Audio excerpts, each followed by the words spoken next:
A través de la consulta ciutadana d'inversions, l'Ajuntament de València vol comptar amb tu per a decidir en què invertirà 7 milions d'euros en 2018.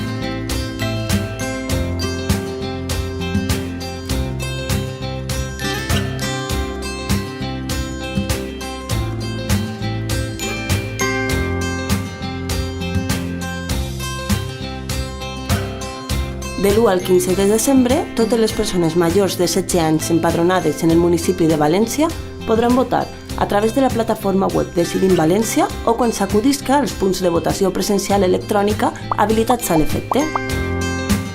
De l'1 al 15 de desembre, participa i decideix sobre la teua ciutat.